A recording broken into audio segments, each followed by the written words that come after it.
Bismillahirrahmanirrahim. Assalamualaikum, apa khabar semua? Terima kasih kerana sudi singgah ke channel saya. Saya harap anda semua yang menonton video ni sentiasa berada dalam keadaan sihat dan berbahagia selalu, insya-Allah. Dalam video kali ini saya akan ceritakan sebuah kisah seram yang berkaitan dengan Highland Tower. Tanpa membuang masa, jom kita teruskan.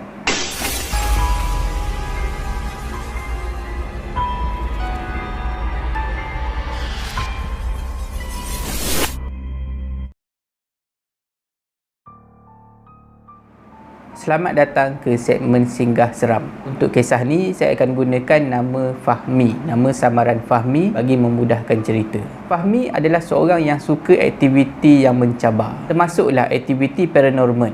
Tapi Fahmi dia biasanya tak buat benda ni seorang-seorang lah. Dia ada geng dia sendiri. Diorang ni suka pergi dekat rumah-rumah tinggal, pergi malam-malam kan.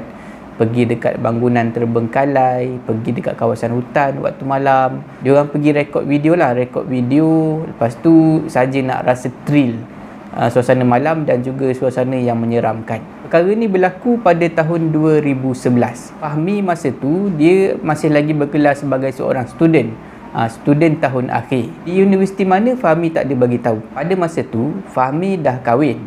Dia kahwin sebelum dia habis study. Isteri Fahmi pun masih lagi belajar.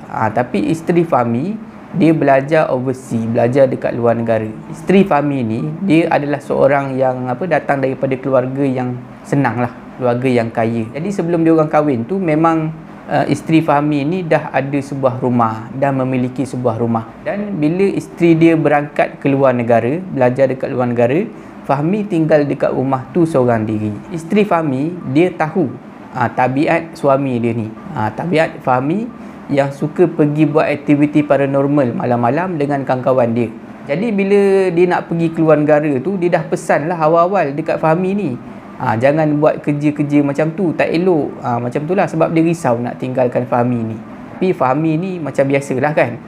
Yelah dia janjilah dengan wife dia. Cuma dia bagi tahu sebelum nak settlekan semua final year project, nak fokus untuk final year exam, memang dia akan pergi lagi sekali lah dengan kawan-kawan. Yelah sebab dah minat kan. Takkanlah nak berhenti macam tu je. At least kena buat lagi sekali. Sebelum dia orang hadap peperiksaan akhir, lepas tu thesis semua tahun akhir. Zaman tu masih belum ada lagi handset yang canggih semua.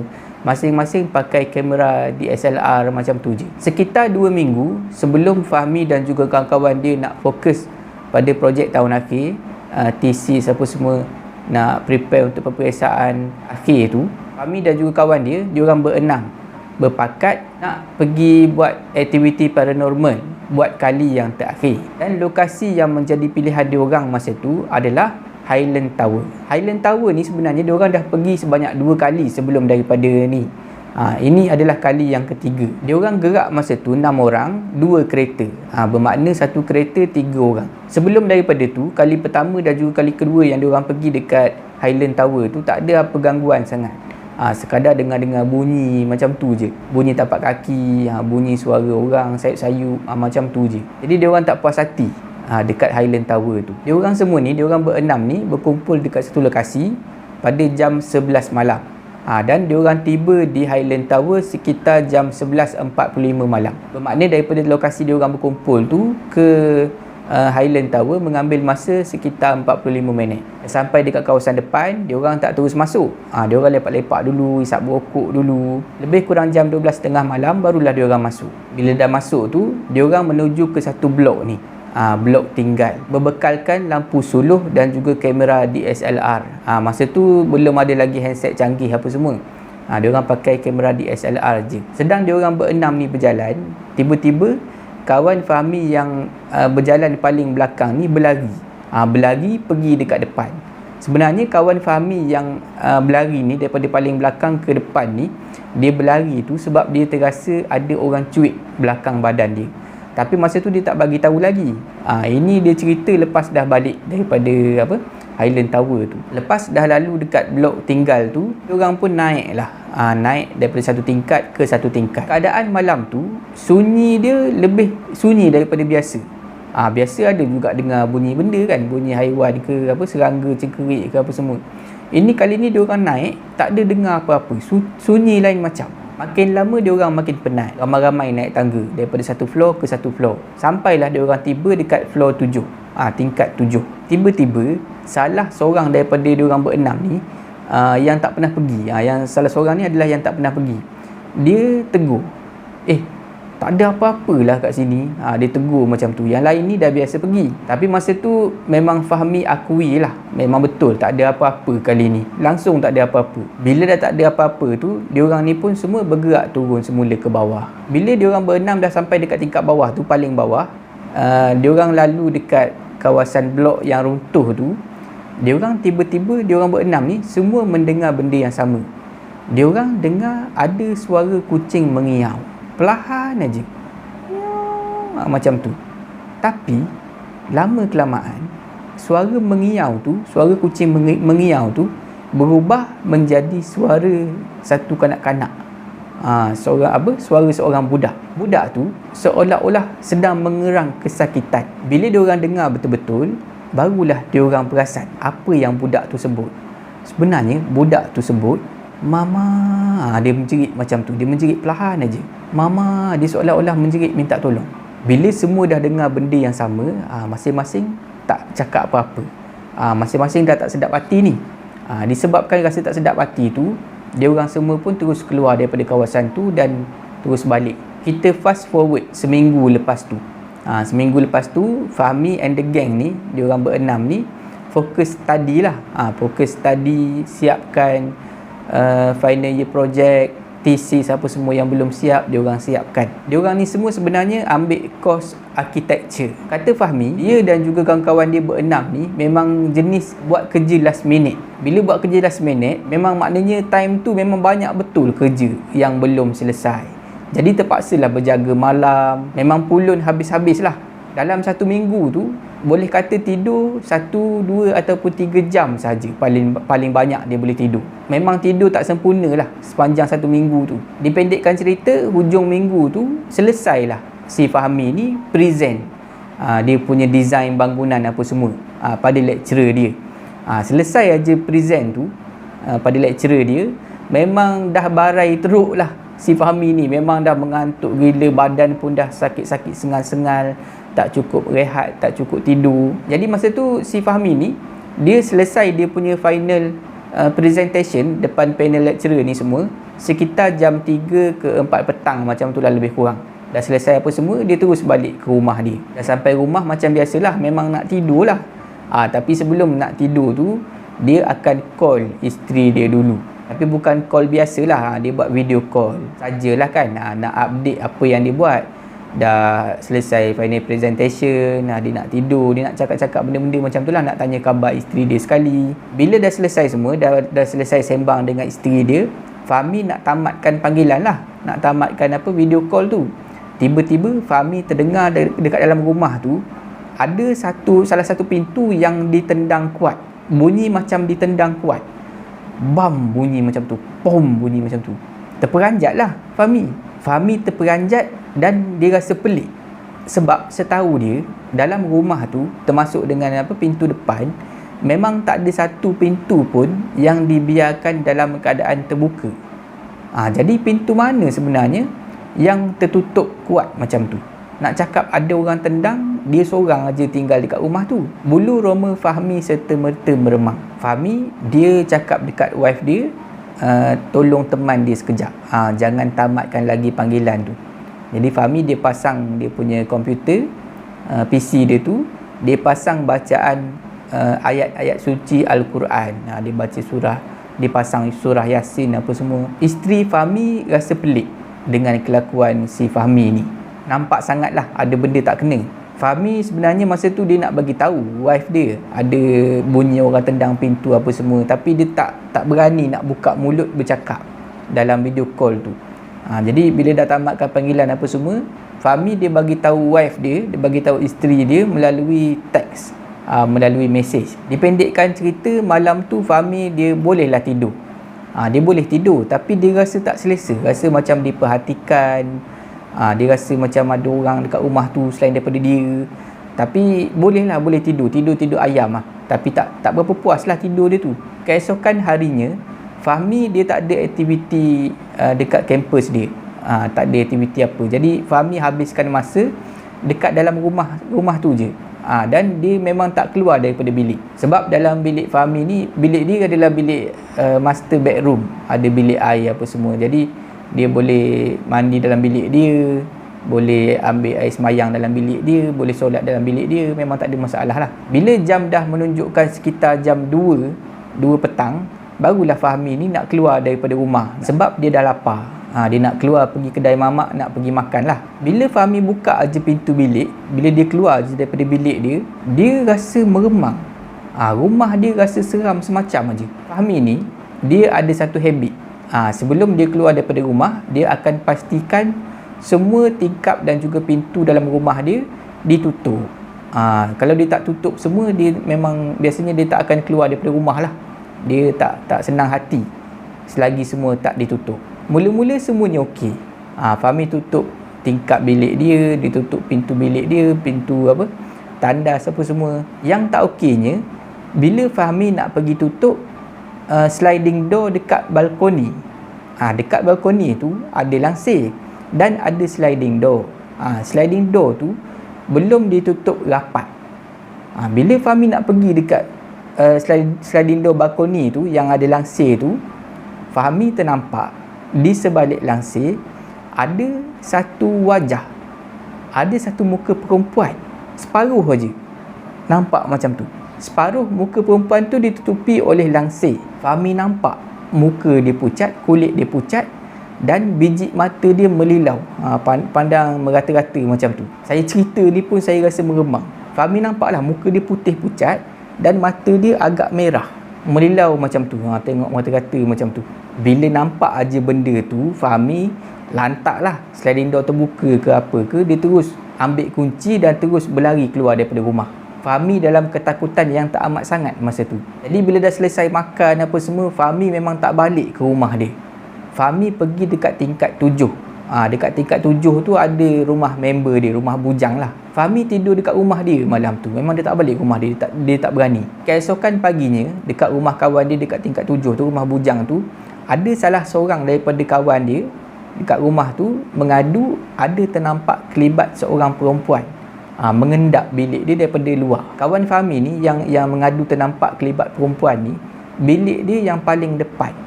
Sebelah pintu utama rumah adalah bilik dia.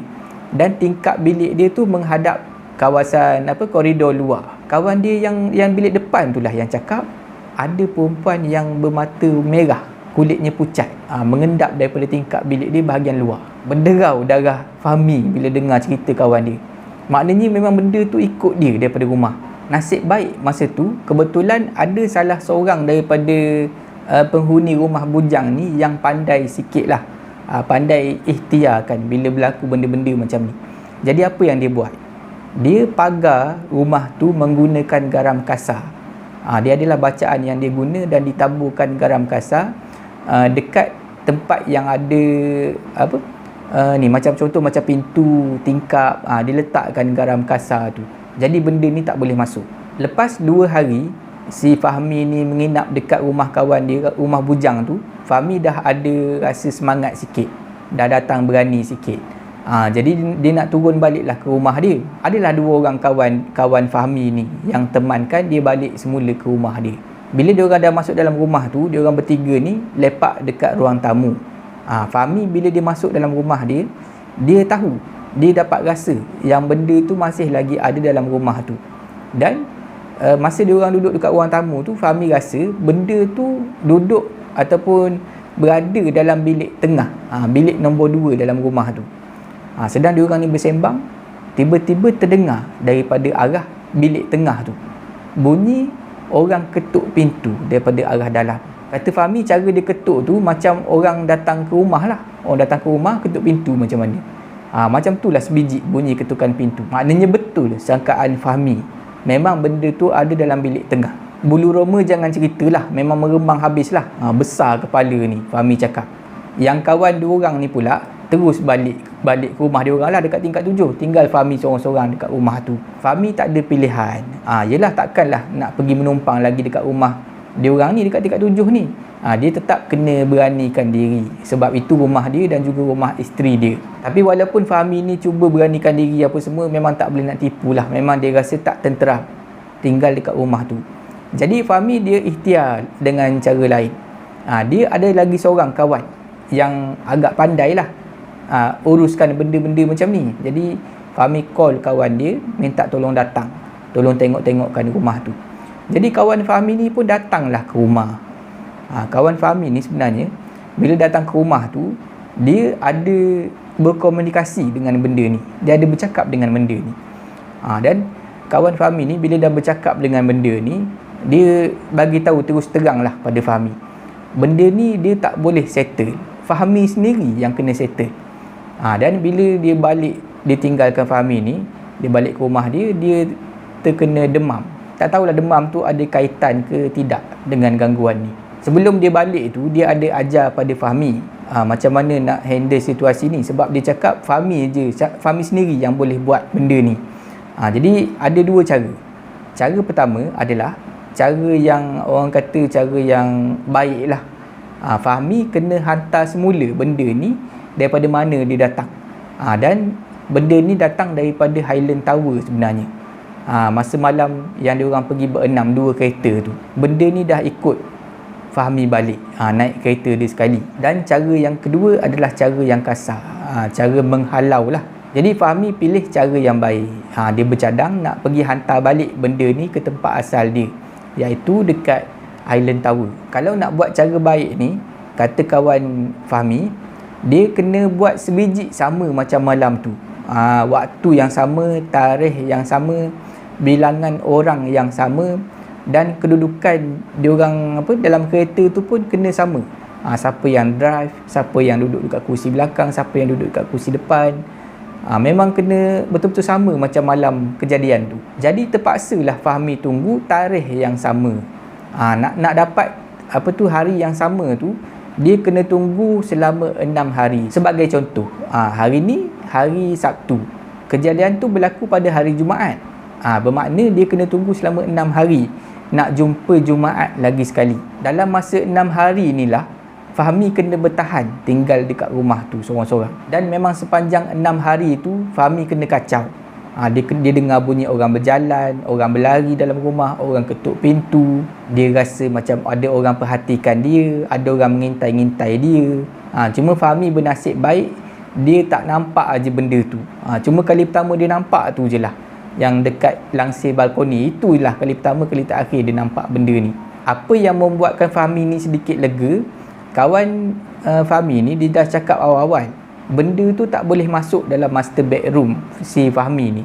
Tak tahulah kenapa. Mungkin sebab dalam bilik tu Fahmi dan juga isteri dia banyak semayang dekat situ, banyak pasang bacaan ayat Quran, bacaan ayat suci Al-Quran, bacaan doa apa semua, zikir apa semua. Mungkin sebab itulah bilik tu seolah-olah menjadi bilik kebal. Benda ni tak dapat masuk dalam master bedroom. Dan kebanyakan masa memang Fahmi habiskan masa dalam bilik tu je, dekat rumah tu. Dia keluar-keluar pergi makan macam tu je. Lepas 6 hari, hari yang dinantikan untuk hantar benda ni dah tiba. Fahmi ingat lagi masa tu hari Khamis. Kesemua 6 orang kawan Fahmi dah datang ke rumah dia. Masa tu memang Fahmi dah ceritalah apa semua, apa masalah dia, apa semua. Kena buat balik macam hari tu, pergi dekat Highland Tower. Masing-masing setuju untuk bantu si Fahmi ni. Jadi sebelum dia orang gerak, Fahmi dia buka pintu bilik tengah tu. Fahmi cakap, "Okey dah, aku nak hantar kau balik ni. Jom ikut kita orang." Macam tu. Dan bila Fahmi ni nak keluar daripada rumah apa semua, nak pergi dekat kereta dekat tingkat bawah, memang Fahmi betul-betul rasa ada benda tu ikut dekat belah kanan dia sepanjang jalan tu. Bila dah sampai dekat kereta, dia orang buat macam hari tu, macam malam hari tu, malam kejadian tu lah. Dia orang naik 2 biji kereta dan dia orang susunlah duduk macam mana yang dia orang duduk pada malam hari tu, malam kejadian. Sepanjang perjalanan seorang pun tak cakap apa. Diam aja. Dan kereta yang dipandu Fahmi ni terasa berat yang lain macam. Bila dah sampai dekat Highland Tower, Fahmi turun daripada kereta dan dia tolong bukakan pintu. Saya tak pastilah benda ni duduk dekat sebelah kursi pemandu ke ataupun duduk dekat seat belakang. Tapi Fahmi turunlah. Fahmi turun, dia bukakan pintu, dia cakap dengan benda ni, okey, dah sampai, jom aku hantar kau balik. Jadi diorang berenam ni keluar daripada kereta dan berjalan menuju ke kawasan pintu masuk. Kata Fahmi, tahun 2011 tu, dia tempat tu dia tak ada tertutup dengan zinc lagi. Dia hanya dipalang menggunakan kayu saja. Jadi sampai dekat situlah diorang ni berjalan. Bulu roma jangan cakap lah. Kata Fahmi, memang bulu roma dia meremang, tegak aje. Kawan-kawan dia pun sama, memang dalam keadaan yang seram sejuk masa tu. Bila dah sampai dekat kawasan tempat pintu masuk tu, yang ada palang kayu tu, Fahmi cakap pada benda ni. Walaupun dia tak nampak benda tu, Fahmi cakap lah pada benda tu, sampai sini je, kita orang hantar kau, kita orang janji kita orang tak akan datang lagi, tak akan buat kacau lagi dekat sini. Lepas cakap macam tu, diorang berenam pun patah balik ke kereta, nak balik lah. Dan dalam perjalanan balik tu, memang Fahmi dapat rasa dia ada tinggalkan sesuatu dekat kawasan tu, walaupun benda tu dia tak nampak. Diorang dapat rasa lah, rasa macam ada benda tertinggal dekat belakang. Sebelum diorang berenam ni masuk dalam kereta, masing-masing dah baca 4 kul. Baca 4 kul, dan ada lagi lah doa-doa dan juga surah-surah tambahan yang diorang baca. Dah selesai baca apa semua, baru dia orang masuk dalam kereta. Fahmi 3 orang satu kereta, dan lagi kawan dia 3 orang naik satu kereta. Fahmi ni dia pergi hantar kawan dia yang 2 orang ni. Lepas tu baru dia balik ke rumah. Bila sampai aja dekat rumah, Fahmi dia terus pagarkan rumah dia. Dia dah belajar dengan kawan dia tu lah, yang pandai tu. Dia pagar 4 penjuru, dia azan apa semua. Sebab masa tu wife dia dah tak lama lagi nak balik ke rumah tu semula. Dan sebenarnya masa tu wife dia dah berbadan 2.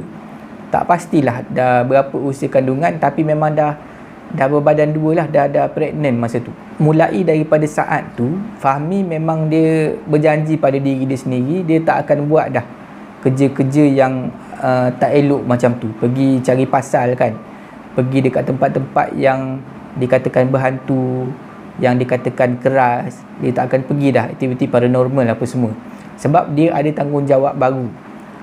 Dia dah nak dapat anak lah. Daripada situlah Fahmi berubah. Dia tak nak apa-apa benda tak elok berlaku pada isteri dia dan juga anak dia nanti.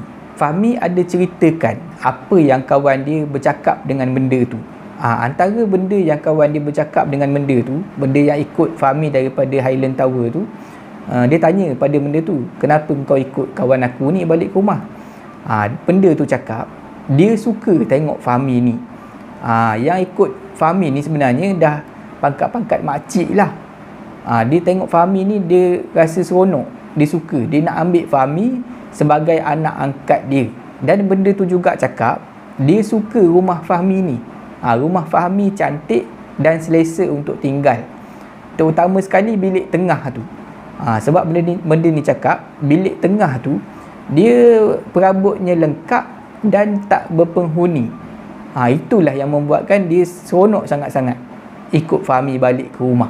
Dan benda tu menambah lagi, katanya dia memang nak tinggal dengan Fahmi dan nak jaga keluarga Fahmi. Bila isteri Fahmi dah balik, Fahmi ada ceritakanlah pasal perkara ni. Dan mak mertua Fahmi, dia pun ada minta tolong pada orang kampung sebelah isteri dia lah, suruh tengok-tengokkan keadaan Fahmi ni. Dan orang tu pun berkata benda yang sama macam mana yang kawan dia kata. Orang kampung yang tolong tengok-tengokkan Fahmi ni cakap benda tu suka Fahmi dan nak jadikan anak angkat lah. Dan kata orang tu, benda ni dia usia dia, kalau tengok pada rupa dia lah, sekitar 40-an. Nampak orang Melayu, nampak macam Melayu tapi Chinese look. Iras-iras orang Cina sikit. Memang betul itu yang Fahmi nampak dekat langsir balkoni dia, yang nampak muka separuh tu. Separuh terlindung dengan langsir, yang nampak separuh tu memang pucat, putih macam orang Cina dan matanya merah. Dan kata orang kampung tu lagi, walaupun Fahmi dah hantar benda tu balik ke tempat asal dia dekat Highland Tower tu, sebenarnya benda tu ada datang lagi ke rumah beberapa kali. Benda tu nak menjenguk Fahmi, tapi dah tak boleh masuk dah dalam rumah tu sebab rumah tu dah dipagar. Itulah kisah yang diceritakan oleh Fahmi yang dia alami sekitar tahun 2011. Lepas dia balik daripada aktiviti paranormal dengan kawan-kawan dia dekat Highland Tower. Setakat itu saja video saya pada kali ini. Saya harap anda semua terhibur. Jika anda suka video ni, jangan lupa like, share dan komen video ni. Jangan lupa subscribe dan tekan butang loceng untuk dapatkan notifikasi video yang seterusnya. Jangan takut kepada makhluk, tetapi takutlah kepada pencipta sekalian makhluk. Semoga kita bertemu lagi di video yang seterusnya. InsyaAllah. Assalamualaikum.